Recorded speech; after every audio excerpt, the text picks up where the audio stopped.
امام مقتل میں آتے ہیں اور جائزہ لیتے لیتے ایک مرتبہ امام کہتے ہیں ہلال یہ وہ جگہ ہے جہاں میرا علی اکبر شہید کیا جائے گا، عباس کے بعد شان قلم ہوں گے، قاسم کے لاشیں پامال ہوگی۔ ایک مرتبہ امام کہتے ہیں ہلال کچھ اور سننا چاہتے ہو؟ کہ مولا ارشاد فرمائیے کہ ہلال یہ وہ جگہ ہے جہاں تمہارا آقا حسین شہید کیا جائے گا، تمہارا آقا حسین شہید کیا جائے گا۔ اب ایک پتہ ہلال جواب نہیں دیتے، امام کہتے جواب کیوں نہیں دیتے ہلال؟ کہ آقا ابھی کسی بی بی کے رونے کی آواز آ رہی ہے۔ امام نے کہا ہلال کیا تم نے نہیں پہچانا وہ میری ماں فاطمہ ہے جو ہم سے پہلے کربلا چکی ہے اور اپنے بالوں سے حسین کی مقتل کی زمین صاف کر رہی ہے تاکہ میرا بیٹا آرام سے نیند سو سکے۔ بس جزاکم اللہ خیر جزا۔ عزیزو آخری منظر رو لو جتنا رونا ہے، حسین کا یہ قافلہ مدینے پہنچ رہا ہے، بشیر سنانے لایا ہے مدینے والوں یہ مدینہ رہنے کی جگہ نہیں ہے۔ کیوں؟ اس لیے کہ عباس کے بازو قلم ہو گئے، حسین علی اکبر کے سینے میں برچھی کہنے لگی، قاسم کے لاشیں پامال کی گئی۔ عزیزو سارے نوجوان پورا مدینہ قریب آ گیا۔ بشیر نے دیکھا مجمع کثیر ہے، ایک بجہ بشیر نے کہا میں کچھ پیغام تو لایا ہوں لیکن مدینے کے مسجد میں چلو۔ عزیزو سارا مجمع مسجد میں آ چکا ہے۔ اب ایک بتا بشیر منبر پہ آئے اور آنے کے بعد مدینے والوں یہ مدینہ رہنے کی جگہ نہیں ہے۔ علی اکبر کے سینے میں پرچھی گرنے لگی، قاسم کی لاشیں پامال کی گئی، حسین شہید کر دیے گئے، حسین شہید کر دیے گئے۔ ایک مرتبہ بشیر کہتا ہے میں نے دیکھا اتنے میں ایک معظمہ اساتذہ سہارا لیے ہوئے مسجد میں آئی اور آنے کے بعد کہا بشیر بھی کہو کیا کہنا چاہتے ہو؟ کہا بی بی غضب ہو گیا، حسین شہید کر دیے گئے۔ اتنے میں یہ بی بی کھڑی ہوئی کہ پروردگارہ گواہ رہنا عباس زندہ تھا، حسین شہید کر دیے گئے، خدا کی قسم میں عباس کا دور نہ بخشوں گی۔ اتنا سننا تھا۔ بشیر کہتا بی بی آپ کون ہے جو اس طرح عباس کے لیے بددعا کر رہی ہے؟ کہہ رہی میں مادر عباس ہوں۔ کہا بی بی بددعا نہ کرو، پہلے عباس نے اپنے شان قلم کرائے، اس کے بعد حسین شہید کیے گئے۔ ماں کی ممتا نے عجب جملہ کہا اے پروردگارہ جب کوئی گھوڑے سے گرتا ہے ہاتھ دیکھ کر سمجھ جاتا ہے میرا پاؤں منہ کے بعد زمین پر آیا ہوگا۔ جزاکم اللہ خیر جزا۔ بس عزیز 2 منٹ میں استعمال کر رہا ہوں، یہاں تک کہ اب ام البنین یہاں سے چلی ہے اور قبر سیدہ پہ آئی ہے، 5 قبر بنائی ہے، 4 قبر کو اپنے بیٹوں سے منتخب کیا، ہر قبر پہ ہاتھ رکھا، بیٹا تجھے نہیں لوں گی، نشہ نقل مٹا دیا، بیٹا تجھے نہیں لوں گی، نشہ نقل مٹا دیا، بیٹا تجھے نہیں لوں گی، نشہ نقل مٹا دیا۔ عباس کے قلب پہ ہاتھ رکھا، کہا بیٹا عباس تجھے لوں گی، ضرور لوں گی، مگر آج نہیں لوں گی، آج اس کا ماتم کروں گی جس کی ماں دنیا میں زندہ نہیں ہے۔ قبر عباس کو مٹایا، قبر حسین نے ہاتھ رکھا، ماتم کرنا شروع کیا۔ واہ حسینہ، واہ مظلومہ، ماتم کرتے کرتے جناب ام البنین کو غش آ گیا۔ بس عزیز میں استعمال کر رہا ہوں۔ جب غش سے فاقہ ہوا ام البنین چلی، کیا کہتی ہوئی چلی؟ واہ حسینہ، واہ حسینہ، واہ حسینہ۔ عزیز میں استعمال کر رہا ہوں۔ دوسری طرف سے آواز آئی واہ پاسا، واہ پاسا، واہ پاسا۔ ام البنین قریب پہنچی، اے بی بی آپ کون ہے جو اس طرح عباس کا ماتم کر رہی ہے؟ چہرے سے بالوں کو ہٹایا۔ اے ام البنین کیا نہیں پہچانا؟ میں حسین کی ماں فاطمہ۔ اے ام البنین آج سے ماحول بدل جائے گا، آج سے اگر تو عباس کا حسین کا ماتم کرے گی، یہ دکھیاری ماں اپنے بیٹے عباس کا رہتا۔ اِنَّا لِلَّهِ وَإِنَّا إِلَيْهِ رَاجِعُونَ۔ پروردگار اس پر شہزائے حسین کے صدقے میں حاضری مجلس کی دن مقاصد میں کامیابی و کامرانی عطا فرما۔ جو افراد جو بھی حاجات لے کر فرش شہزائے حسین پہ حاضر ہیں، ان کے ہر جائز حاجات کو قبول فرما۔ معبود پوری دنیا میں جہاں جہاں جس مقام پر شیعان حیدر کرار ہیں، سب کی جان مال عزت آبرو کی حفاظت فرما۔ معبود جن مرحومہ کے لیے صلح ثواب کی مجلس عزا برپا ہوئی ہیں، کل ارواح منات ہمارے ماں باپ جو بھی دنیا سے رخصت ہو چکے، سب کی مغفرت فرما، سب کی جنت میں عالی درجہ عطا فرما، سب کو اعلی علیین سے ملحق فرما۔ معبود ہمارے آخری امام کے ظہور میں تعجیل عطا فرما، ہم سب کو ناصر میں شمار۔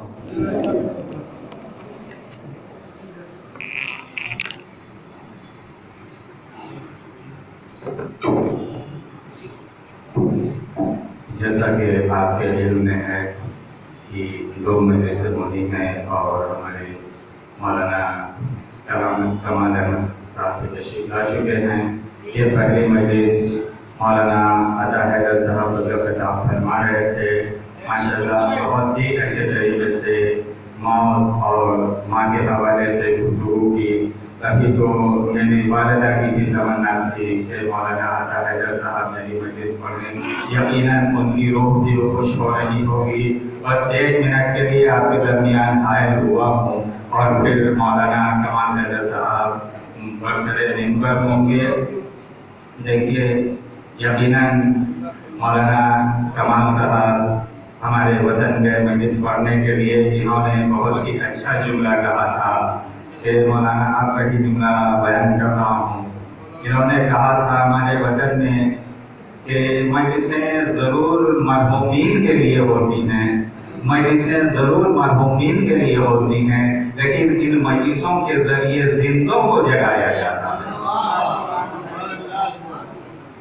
بس 1 منٹ کے لیے حاضر ہوا ہوں اور دیکھیے سامعین کرام وقت سے تشریف لے آئے، اور ہمارے ذاکر اول مولانا عطا حیدر صاحب کا بھی میں بہت بڑا شکر گزار ہوں کہ وہ بھی وقت سے تشریف لے آئے، جس کی وجہ سے وقت سے مجلس شروع ہو چکی اور انشاءاللہ وقت سے دوسرے مولانا بھی برسر منبر ہو جائیں گے۔ بس 4 مصرے میں اپنی طرف سے، اور ہمارے بڑے بھائی بھی تشریف لا چکے ہیں اس مجلس میں، اور میری بہن بھی آئی ہیں، سب آئی ہیں، اپنی والدہ کی خدمت میں 4 مصرے، اس کے بعد مولانا موصوف برسر منبر ہوں گے کہ ماں تیرے جانے سے زندگی ہو گئی ویران، ماں تیرے جانے سے اب تو گھر لگتا ہے سنسان، ماں تیرے جانے سے اور ہر گھڑی ڈھونڈتی ہے میری نگاہیں تم کو،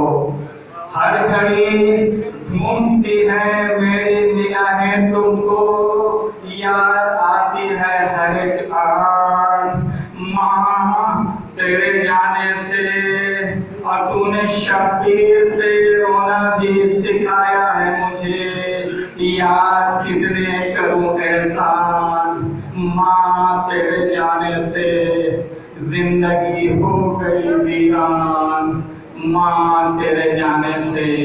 انہی جملوں کے ساتھ میں بڑے ہی ادب و احترام کے ساتھ دعوت سخن دینے جا رہا ہوں ہمارے ذاکر دوم جناب مولانا کمال احمد صاحب سے کہ وہ منبر پہ تشریف لائیں اور آپ سب ان کا استقبال کریں نعرہ بلند صلوات سے۔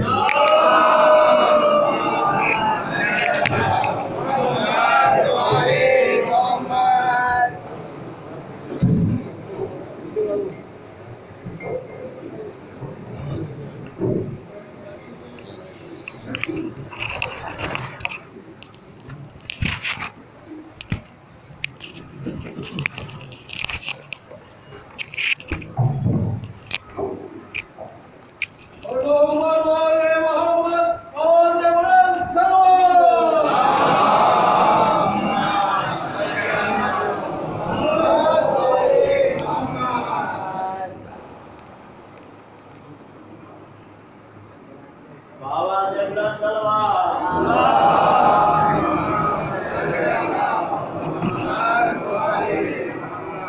الفاتحہ۔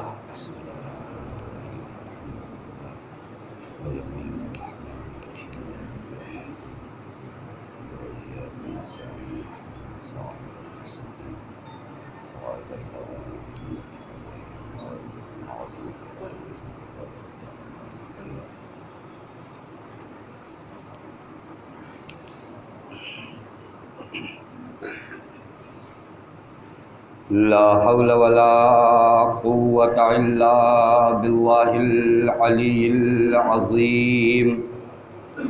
أعوذ بالله من الشيطان اللعين الرجيم۔ بسم الله الرحمن الرحيم۔ الحمد لله الذي علا في توحده ودنا في تفرده وجل في شانه وعظم في أركانه وقهر جميع الخلق بقدوته وبرهانه۔ الصلاة والسلام على أشرف الأنبياء والمرسلين حبيب إله العالمين مولا ومولى الثقلين جد الحسن والحسين مولانا أبي القاسم محمد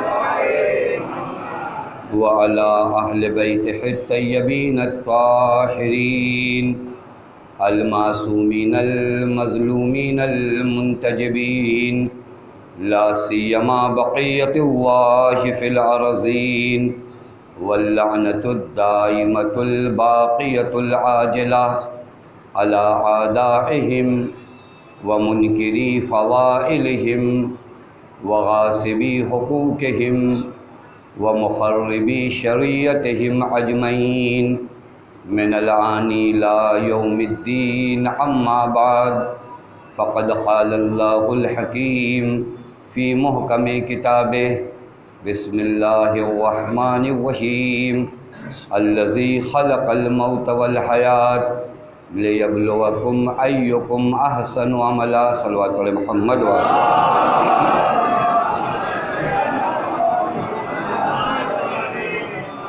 ایک مرتبہ سورہ حمد، 3 مرتبہ سورہ توحید کی تلاوت فرما کے مرحومہ کاظمی بیگم بنت سید وسیع احمد صاحبہ کے روح پر سلام۔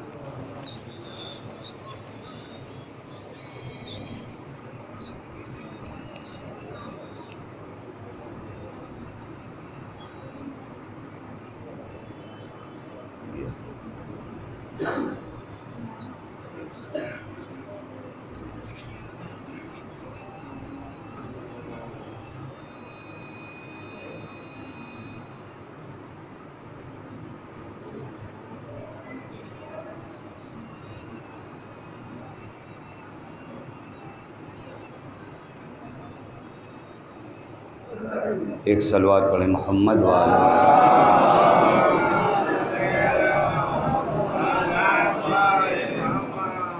پروردگار عالم کا لاکھ لاکھ شکر ہے کہ اس معبود نے ہمیں اور آپ کو بارگاہ اہل بیت علیہم الصلاۃ والسلام میں حاضر ہونے کا شرف عنایت فرمایا۔ میں تمام علماء کرام سے معذرت خواہ ہوں کہ ان کے حضور میں لب کشائی کر رہا ہوں، یہ جسارت ہے، بالخصوص استاد العزیز مولانا باقر صاحب سے کہ ان کے حضور میں حق نہیں بنتا تھا، لیکن ان کا بھی حکم ہے، بانی مجلس کا بھی حکم ہے، چند باتیں اس مختصر سے وقت میں آپ کے حضور میں بیان کر دوں کہ اگر آپ نے عنوان دیکھا ہو تو موت اور ماں، واقعاً ان دونوں میں بڑا گہرا رابطہ ہے، اگر غور فرمائیے، چونکہ بعض روایات میں ہے جیسا زندہ رہو گے ویسے ہی مرو گے، جس طرح تم زندہ رہو گے اسی طرح مرو گے۔ موت کا ماں سے کیا رابطہ ہے معلوم ہے؟ ماں تمہیں اگر باولایت زندگی سکھا کر جاتی ہے تو باولایت مرو گے، یعنی یہ بہت عظیم رابطہ ہے ماں اور موت کا۔ در حقیقت کہوں، ماں زندگی کی تدبیریں بھی تمہارے لیے ڈھونڈتی ہے اور عالم آخرت کی تدبیریں بھی تمہارے لیے ڈھونڈتی ہے۔ ماں کی 2 ذمہ داری ہے، ایک تو اس عالم میں تمہارے لیے کون سی چیزیں مفید ہیں، کون سی چیزیں فائدہ مند ہیں، ان کا بھی انتظام کرے، اس عالم آخرت میں بھی تمہارے لیے کون سی چیز مفید ہے، کون سی چیز فائدہ مند ہے، اس کا بھی انتظام ماں کرتی ہے۔ اور شاید میں یقین کے ساتھ کہہ سکتا ہوں کہ ہمارے یہاں آنے والا مجمع فرش مجلس پر تربیت ماں کا بہترین ثبوت ہے۔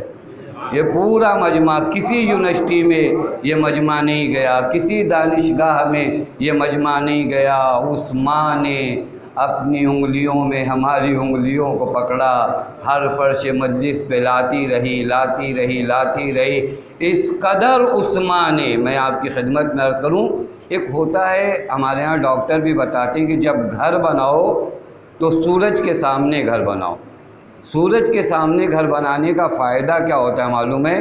کہ جب یہ صبح میں سورج نکلے تو اس کی کرنیں تمہارے گھر میں پڑیں، اس کی وجہ سے بہت سی بیماریاں تمہارے وجود سے ختم ہو جاتی ہیں۔ میں جس جانب آپ کو لے جانا چاہ رہا ہوں، ماں نے کیا کیا ہے؟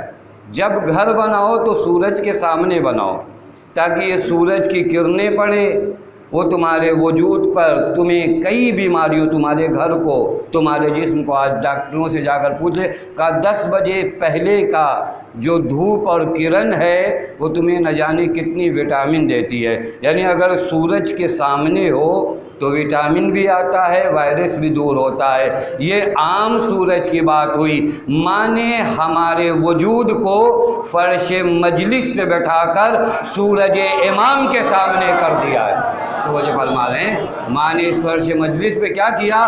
وہ طلوع نیر، وہ سورج امامت۔ یہ مجلسوں میں آپ آئے ہو، کہاں ہو معلوم ہے؟ کبھی کبھار میں کہتا ہوں کہ بعض لوگوں کو لگتا ہے دیر ہو گئی، تاخیر ہو گئی۔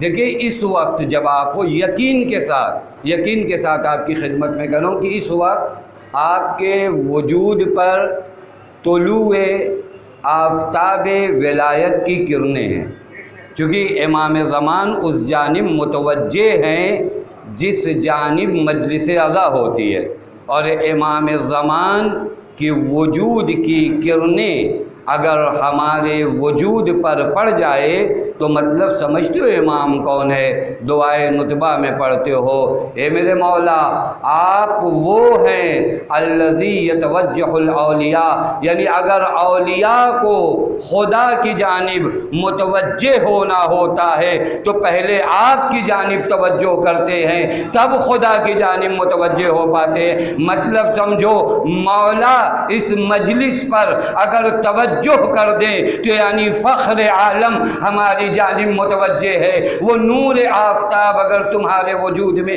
جاگ جائے تو فوراً خدا کی جانب متوجہ ہوگا۔ جو مرحلہ ہے یہ کس نے بتایا؟ یہاں تک کس نے پہنچایا؟ ماں نے پہنچایا۔ ماں نہ پہنچاتی ہمیں کیا معلوم کیا فرش مجلس، ہمیں کیا معلوم کیا حسین۔ ہم بڑے ہونے سے پہلے نہ جانے کتنی مرتبہ یا حسین کہا، کس نے سمجھایا؟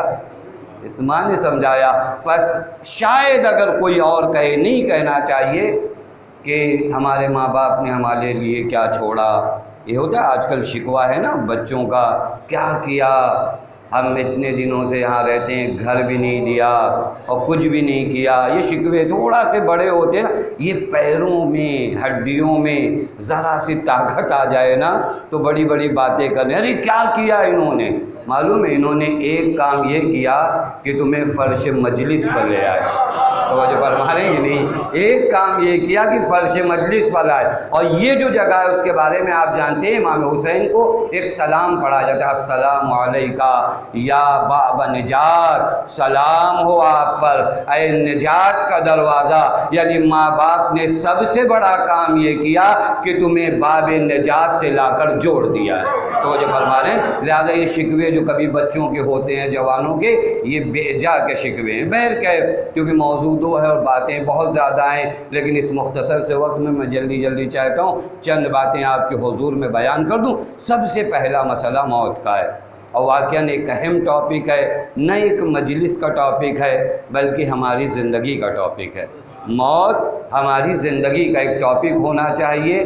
قرآن مجید میں 1200 سے زیادہ آیات ایسی ہیں جس میں موت، معاد عالم آخرت، یہ قرآن اگر کسی موضوع کو بار بار تکرار کرے تو اس کا مطلب یہ ہوتا ہے کہ تمہاری زندگی میں تربیت کی ایک بہترین جگہ وہ موضوع ہے، اور موت واقعاً انہی جگہوں میں ہے۔ اور ایسا قانون بھی ہے کہ جہاں کوئی استثناء نہیں۔ میں ایک دوسرے حوالے سے آپ کو لے جانا چاہ رہا ہوں، اگر آمادہ کر سکا اس مختصر سے وقت میں، کہ آپ توجہ فرمائیے گا کہ ایک قانون ہے جس سے کسی کو استثناء نہیں۔ بعض آیات آپ سب کو زبانی یاد ہیں، کل نفس ذائقۃ الموت، ہر نفس کو موت کا مزہ چکھنا ہے۔ اس کے بعد قرآن کریم کہتا ہے اے رسول انک میت و انہم میتون، یہ قانون ایسا ہے، آپ کو بھی مرنا ہے، ان لوگوں کو بھی مرنا ہے۔ پھر قرآن کہتا ہے کہ تم کہیں پر بھی رہو، ولو کنتم فی بروج مشیدہ، یعنی اگر بڑے محکم قلعے بنا لو تو بھی موت تمہیں آ کر در کر لے گی۔ بس اس سے اتنا ثابت ہوتا ہے کہ راہ فرار نہیں ہے۔ دیکھیں یہ طے ہو جائے نا راہ فرار۔ بعض سفر جب آپ زندگی کا کرتے ہو نا تو اس میں ایک کینسل کا آپشن ہوتا ہے، مجھے کہیں جانا ہے، ہو سکتا ہے آخری وقت میں کینسل ہو جائے، اور آج کل تو کوئی بھروسہ نہیں کہ کب 8 بجے آنے کے بعد صاحب اعلان کر دیں کہ کل سے سب بند، تو وہ جو فرما رہے تو کتنی بھی پلاننگ آپ کر لو اس کے بعد طے شدہ مسئلہ ہے کہ کب کیا کینسل ہو جائے۔ یعنی ہمارے سفر جو طے شدہ ہوتے ہیں ان میں بھی کینسل کا ایک آپشن موجود ہوتا ہے۔ ایک سفر ایسا آپ کو درپیش ہے جہاں کینسلیشن نہیں ہوتا، تو وہ جو فرما رہے ہیں وہاں آپ کو جانا ہے، طے شدہ باتیں ہیں۔ قرآن کہتا ہے وَلَوْ كُنْتُمْ فِي بُرُوجٍ مُشَيَّدَةٍ، بڑے محکم قلعے بھی بنا لو تو یہاں آپ کو جانا ہے۔ سوال بس اتنا میں آپ کے حضور میں کرنا چاہتا ہوں، اگر مجھے ایک ہفتے بعد ایک سفر درپیش ہو، ایک ہفتے تک اس سفر کے بارے میں میرا دل دماغ ذہن بٹا ہوا ہوتا ہے۔ جانا آپ نے دیکھا ہوگا بعض لوگ گھبراتے ہیں، ان سے کہیں بھائی سفر سے بڑا ڈر لگتا ہے، سمجھ میں نہیں آ رہا ہے کیا ہو گیا، ٹرین آنے میں 4 گھنٹہ باقی ہے، وہ معاملہ سے پہلے 5 گھنٹہ وہاں نکل گیا۔ کہا کیا ہو گیا؟ کہا نہیں سفر ہے، ہمیں بہت ٹینشن ہو جاتا ہے سفر جب ہوتا ہے۔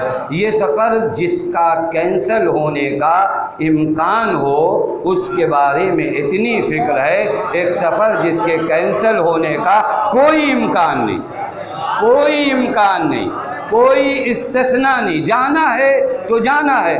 پھر اس کے لیے تیاری کیا ہے؟ سوال بس اتنا ہے۔ تو جو فرما رہے ہیں اس سفر کے لیے تیاری کیا ہے، یہ سوال میری زندگی کا ہونا چاہیے، نہ ایک مجلس کا۔ اس سفر کے لیے میں نے تیاری کیا کیا ہے؟ کوئی تیاری ہے میرے پاس یا نہیں؟ آپ نے دیکھا ہوگا بعض لوگ بغیر تیاری کے جو نکلتے ہیں نا سفر پہ تو ان کا پاسپورٹ گھر سے منگایا جاتا ہے دوبارہ۔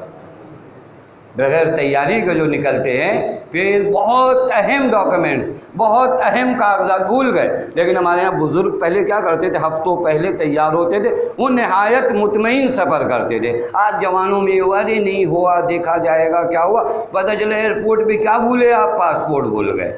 اب آج کے زمانے میں تو یہ سب آسان ہے۔ دیکھیے ابھی آپ بھول گئے تو جس طرح کھانا بک کرنے سے آتا ہے اسی طرح کچھ لوگ ہیں آپ اپنا پاسپورٹ بھی صحیح پہنچا دیں گے۔ ہاں یہاں تک تو مشکل نہیں ہے، لیکن اگر میں دنیا میں کچھ بھول کر چلا جاؤں میری قبر میں کون پہنچائے گا؟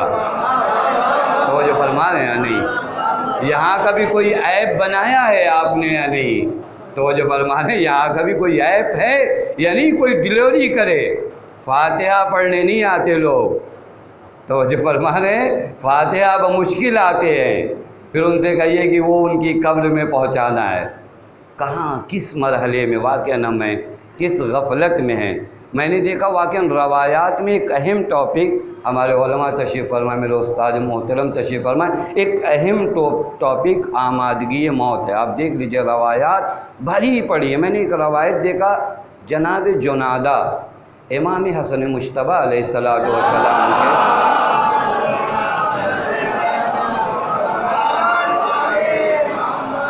کے اصحاب میں سے ہیں اور بہت ہی خاص اصحاب میں سے ہیں۔